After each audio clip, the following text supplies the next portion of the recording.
Hey guys, welcome back to on your YouTube channel your GK library. आप सभी का बहुत बहुत स्वागत है आपके अपने YouTube channel your GK library में। गाइस, आई होप आप सभी बहुत बढ़िया होंगे, अपने स्वास्थ्य का ध्यान रख रहे होंगे, साथ ही अपनी पढ़ाई बहुत अच्छे से कर रहे होंगे। पढ़ाई कर रहे हैं ना, कंटिन्यू आपको पढ़ाई करते रहना है क्योंकि आपके एग्ज़ाम जो है स्टार्ट होने ही वाले हैं। आरआरबी की तरफ से नोटिस आ चुका है कि आपका जो 7th फेज बाकी था एनटीपीसी का, वो कंडक्ट कराया जाएगा जल्दी ही। जैसे ही सारे स्टेट में जो कंडीशन है नॉर्मल हो जाएगी तो आरआरबी ने घोषित कर दिया है कि एनटीपीसी का एग्ज़ाम स्टार्ट हो जाएगा। उसके बाद ही ग्रुप डी के एग्ज़ाम भी स्टार्ट हो जाएंगे और धीरे धीरे सारे एग्ज़ाम होना स्टार्ट हो जाएंगे। तो आप सभी अपनी पढ़ाई करते रहिए कंटिन्यू और बने रहिए हमारे साथ योर जीके लाइब्रेरी के साथ। दोस्तों, आज है 6 जून और दिन है रविवार, संडे का दिन है और संडे के दिन हम करते हैं पूरे वीक के करंट अफेयर का रिवीजन। तो हम करने जा रहे हैं पूरे वीक का करंट अफेयर का रिवीजन। 30 मई से 5 जून तक का जो करंट अफेयर है सारे पॉइंट डिस्कस करेंगे। तो पूरे करंट अफेयर का रिवीजन करेंगे, यानी कि ये एक रिवीजन सेशन है। तो आप सभी को पूरा वीडियो ध्यान से देखना है। अगर आपने किसी भी डे का करंट अफेयर मिस कर दिया है तो आपको ये वीडियो मिस बिल्कुल भी नहीं करना है, ज़रूर से देखना है, ठीक है, क्योंकि आपका पूरा रिवीजन एक बार में ही हो जाएगा। आइए चलिए स्टार्ट करते हैं, देखते हैं। सबसे पहले महत्वपूर्ण दिवस हम देखेंगे, जून महीने के महत्वपूर्ण दिवस। तो 1 जून को मनाते हैं वैश्विक अभिभावक दिवस, ग्लोबल पेरेंट डे, 1 जून को मनाया जाता है। अब 1 जून को ही मनाते हैं वर्ल्ड मिल्क डे यानी कि विश्व दुग्ध दिवस, और 1 जून को ही मनाते हैं अंतर्राष्ट्रीय बाल रक्षा दिवस। तो अंतर्राष्ट्रीय बाल रक्षा दिवस, विश्व दुग्ध दिवस और वैश्विक अभिभावक दिवस, तीनों दिवस 1 जून को मनाए जाते हैं, ठीक है। इसके बाद 3 जून को क्या मनाते हैं, विश्व साइकिल दिवस या फिर वर्ल्ड बाइसिकल डे, और 5 जून को मनाते हैं पर्यावरण दिवस। मोस्ट इम्पॉर्टेंट डे है विश्व पर्यावरण दिवस। कब मनाते हैं, 5 जून के दिन। बहुत इंपॉर्टेंट है, बहुत पूछा जाता है। अच्छा, क्यों मनाते हैं 5 जून को? 5 जून 1972 में स्थापना हुई थी किस चीज़ की, यूनेप की, यूनाइटेड नेशन एनवायरनमेंट प्रोग्राम। तो इसका फॉर्मेशन हुआ था यूनेप का 5 जून 1972 को, इसलिए 5 जून को मनाया जाता है विश्व पर्यावरण दिवस। और पहली बार विश्व पर्यावरण दिवस कब मनाया था, 1974 1974 में। एक कम्युनिटी पर क्वेश्चन भी डाला था आप लोगों के लिए, आई होप आप सभी ने आंसर जरूर किया होगा। एक बार कम्युनिटी के जो क्वेश्चंस होते हैं उनको ज़रूर देखा करें आप, क्योंकि उसमें बहुत इंपॉर्टेंट क्वेश्चंस होते हैं जो बहुत पूछे जाते हैं एग्जाम्स में। तो ज़रूर उनको आंसर करें, ज़रूर वोट करें आप अपना। तो 5 जून को मनाते हैं विश्व पर्यावरण दिवस। 6 जून यानी कि आज के दिन मनाते हैं अंतर्राष्ट्रीय ओलंपिक समिति दिवस, समिति का स्थापना दिवस। अंतर्राष्ट्रीय ओलंपिक समिति का स्थापना दिवस मनाते हैं कब, 6 जून को। आइए बढ़ते हैं आगे, देखते हैं अगला दिवस। नेक्स्ट है 14 जून, अगेन मोस्ट इम्पॉर्टेंट डे, विश्व रक्तदान दिवस। क्या, विश्व रक्तदान दिवस, वर्ल्ड ब्लड डोनर डे मनाते हैं 14 जून को। और 21 जून को होता है विश्व योग दिवस, वर्ल्ड योगा डे। नेक्स्ट है 29 जून, राष्ट्रीय सांख्यिकी दिवस, 29 जून को मनाते हैं राष्ट्रीय सांख्यिकी दिवस। और 29 जून को ही होता है पीसी महान लोवेस का जन्म दिवस। तो 29 जून को 2 दिवस मनाते हैं, ठीक है। तो ये सारे राष्ट्रीय और अंतर्राष्ट्रीय दिवस थे जो आपके सभी एग्जाम के लिए इंपॉर्टेंट है, तो जरूर से याद कर लें, नोट कर लें साइड में। आइए देखते हैं अब आज का करंट अफेयर। सबसे पहले देखेंगे महत्वपूर्ण नियुक्तियाँ। तो सुप्रीम कोर्ट के किस रिटायर्ड जस्टिस ने राष्ट्रीय मानवाधिकार आयोग के नए अध्यक्ष के रूप में पदभार संभाला है? तो ये संभाला है अरुण कुमार मिश्रा ने। अब ये होंगे राष्ट्रीय मानव अधिकार आयोग के नए अध्यक्ष, और ये कहाँ के थे, ये सुप्रीम कोर्ट के रिटायर्ड जस्टिस हैं, ठीक है। तो अरुण कुमार मिश्रा।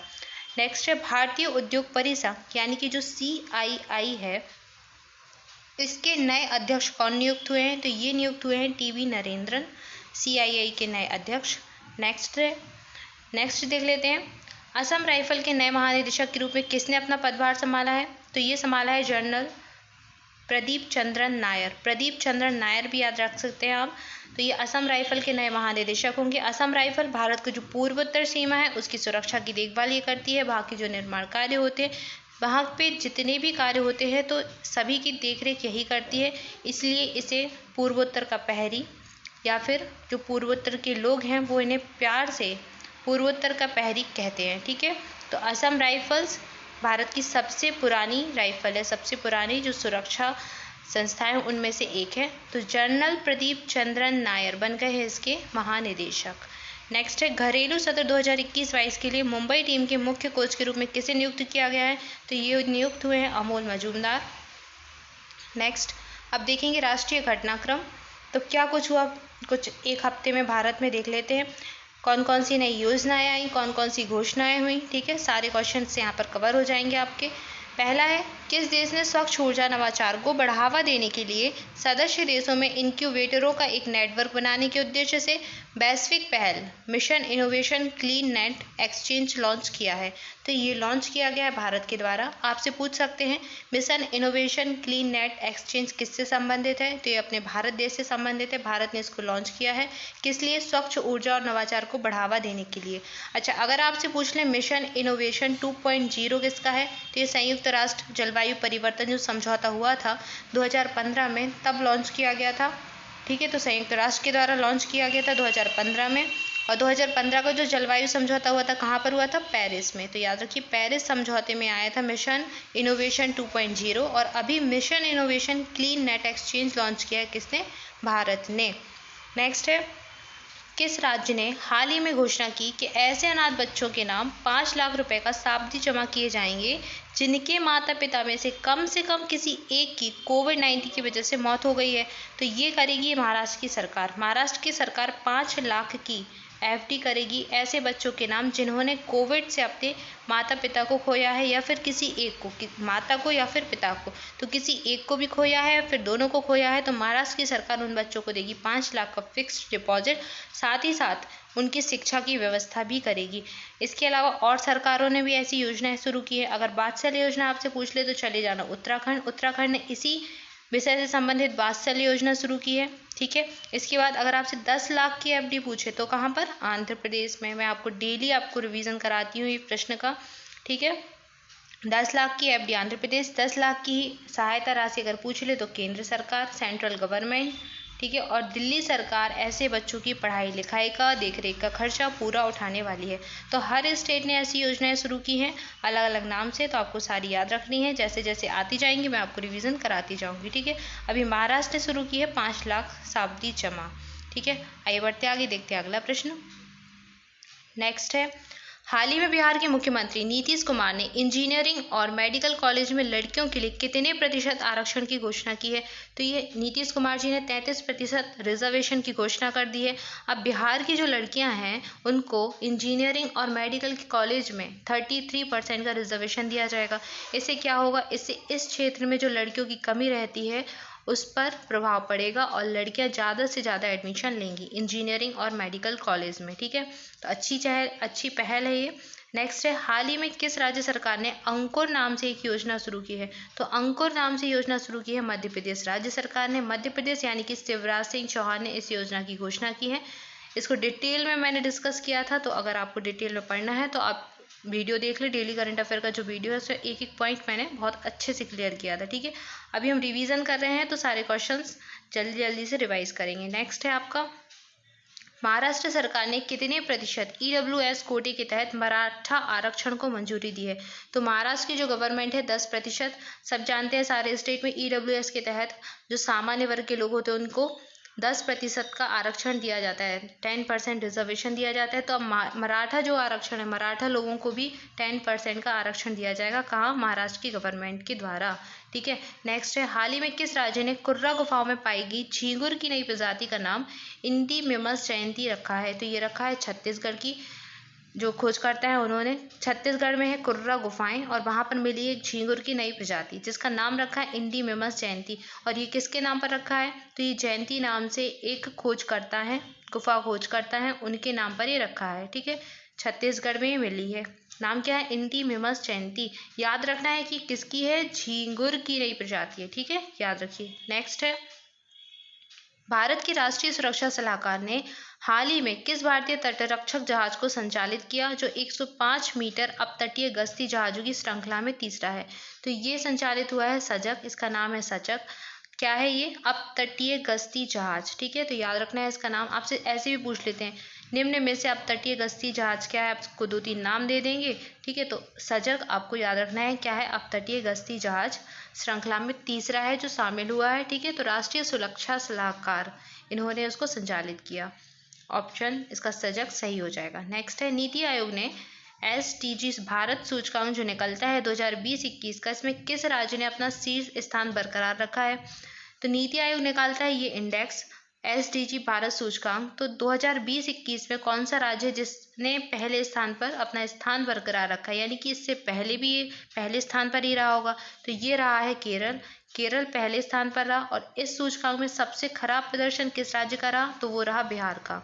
ठीक है, तो बिहार इस जो सूचकांक में सबसे नीचे था और सबसे पहले नंबर पर था केरल। ठीक है, आइए देखते हैं अगला, आगे बढ़ते हैं। नेक्स्ट है राष्ट्रीय सांख्यिकी कार्यालय NSO के आंकड़ों के अनुसार वित्त वर्ष 2020-21 में भारतीय अर्थव्यवस्था में कितने प्रतिशत की गिरावट आएगी, तो ये दर्ज की गई है 7.3% की गिरावट।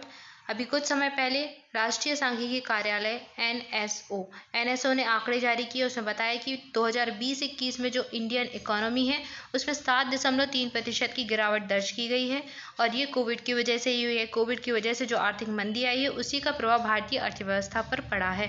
अच्छा, NSO क्या है, तो राष्ट्रीय सांख्यिकी कार्यालय है, और यह 2 संस्थाओं को विलय करके बनाया गया है। आपने नाम सुना होगा NSSO और CSO, तो इन दोनों का विलय करके ही इसको बनाया गया है NSO को। ठीक है, याद रखिए। नेक्स्ट है वह मंत्रालय जिसने युवा लेखकों को प्रशिक्षित करने के लिए युवा प्रधानमंत्री योजना की शुरुआत की है, तो युवा प्रधानमंत्री योजना पूछ ले तो चले जाना शिक्षा मंत्रालय। शिक्षा मंत्रालय ने जो लेखक होते हैं, युवा लेखक होते हैं, तो उनको प्रशिक्षित करने के लिए, उनको बढ़ावा देने के लिए युवा प्रधानमंत्री योजना शुरू की है शिक्षा मंत्रालय। शिक्षा मंत्रालय के हेड कौन है, अभी इसके मंत्री यानी कि शिक्षा मंत्री हैं आपके रमेश पोखरियाल निशंक, तो इनका नाम याद रखिए। बढ़ते हैं आगे, देखते हैं अगला प्रश्न। नेक्स्ट है वह राज्य जिसने कोविड-19 महामारी में अपने माता पिता को खोने वाले बच्चों के लिए मुख्यमंत्री शिशु सेवा योजना की घोषणा की है। ठीक है, तो ये असम राज्य की अगर शिशु सेवा योजना पूछे तो असम राज्य की है। 5 लाख की FD पूछे तो कहाँ की, 5 लाख की FD कहाँ पर है, महाराष्ट्र में। 10 लाख की FD कहाँ पर है, आंध्र प्रदेश में। और बादशाह योजना कहाँ पर है, उत्तराखंड में। और 10 लाख की सहायता राशि कौन, सेंट्रल गवर्नमेंट। ठीक है, सब याद रखना है। आइए बढ़ते आगे, देखते हैं अगला अंतर्राष्ट्रीय घटनाक्रम। तो पहला है एशियाई विकास बैंक यानी कि ADB, जिस राज्य में सड़क के बुनियादी ढांचे के उन्नयन के लिए केंद्र सरकार के साथ $25 लाख ऋण सहायता के लिए समझौता हुआ है, तो ये हुआ है सिक्किम में। शासित सिक्किम शासित सड़क, तो सिक्किम में सड़क निर्माण के लिए $25 लाख का जो ऋण सहायता है वो देगा ADB यानी कि एशियाई विकास बैंक। ठीक है, नेक्स्ट है केंद्रीय मंत्रिमंडल ने टिकाऊ शहरी विकास के क्षेत्र में सहयोग के लिए भारत और किस देश के बीच समझौता ज्ञापन को हाल ही में मंजूरी दी है, तो शहरी विकास के समझौते के लिए शहरी विकास क्षेत्र में विकास करने के लिए मालदीव के साथ समझौता हुआ है। किसका, केंद्रीय मंत्रिमंडल का, तो मालदीव शहरी विकास। और सड़क निर्माण सिक्किम। ठीक है, नेक्स्ट अगला है केंद्रीय मंत्रिमंडल ने हाल ही में भारत और किस देश के बीच सतत शहरी विकास के क्षेत्र में सहयोग को मंजूरी दी है, तो अगर सतत शहरी विकास पूछ ले तो जापान चले जाना, और टिकाऊ शहरी विकास पूछ ले तो कहाँ पर, मालदीव चले जाना।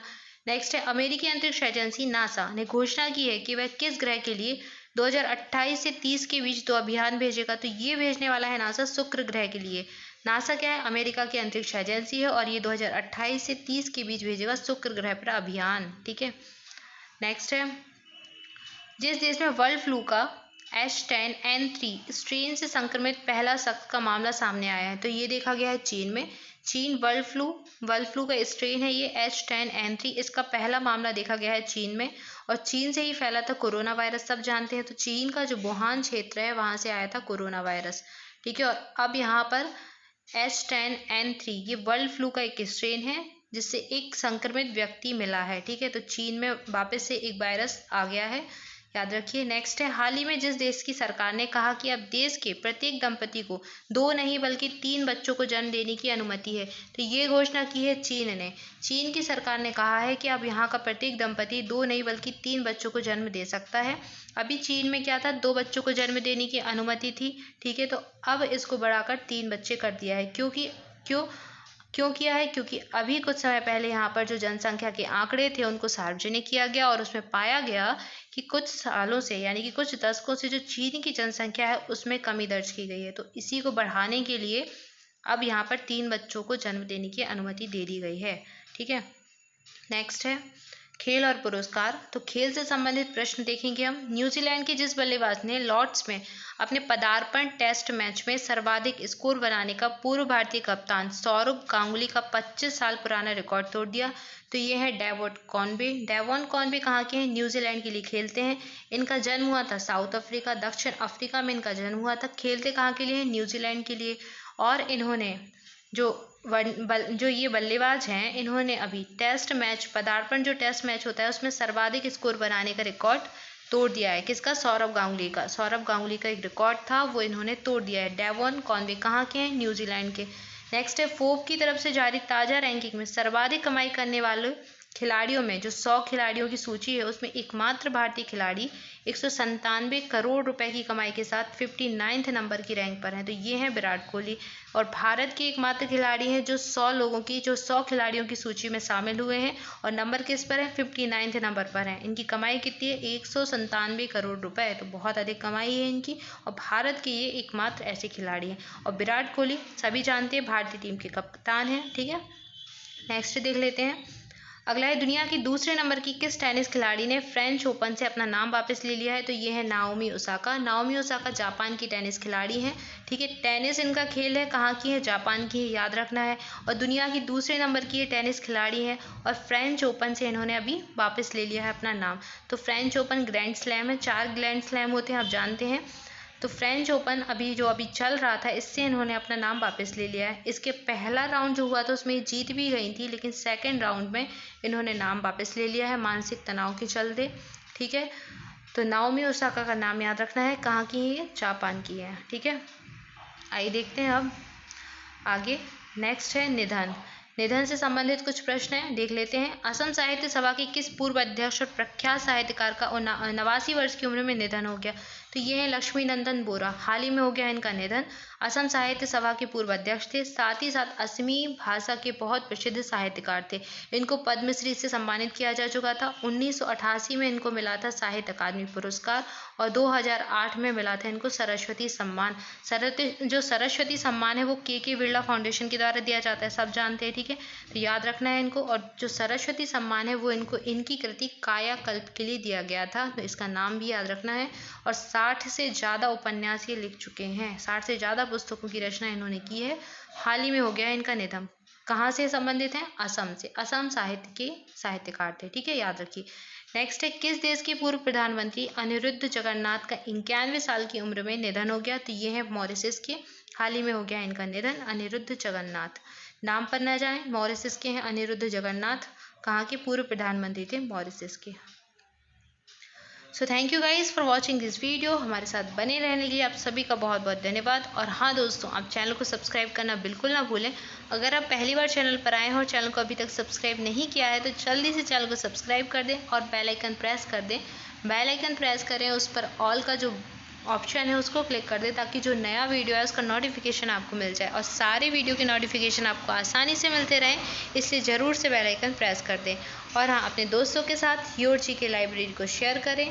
अपने जितने भी सोशल मीडिया प्लेटफॉर्म है सभी जगह योर जीके लाइब्रेरी को शेयर करें। अपने दोस्तों से सोशल मीडिया प्लेटफॉर्म पर जितना ज़्यादा से ज़्यादा हो सके आप चैनल को शेयर करें। और हाँ, आप सब्सक्राइब जरूर कर लें, साथ ही साथ अपने दोस्तों को भी कहें सब्सक्राइब करने के लिए। So thank you guys for watching this video. आप सभी घर पर रहें, सुरक्षित रहें। मिलते हैं नेक्स्ट वीडियो में, तब तक आप सभी पढ़ते रहें और अपना ख्याल रखें। Thank you so much.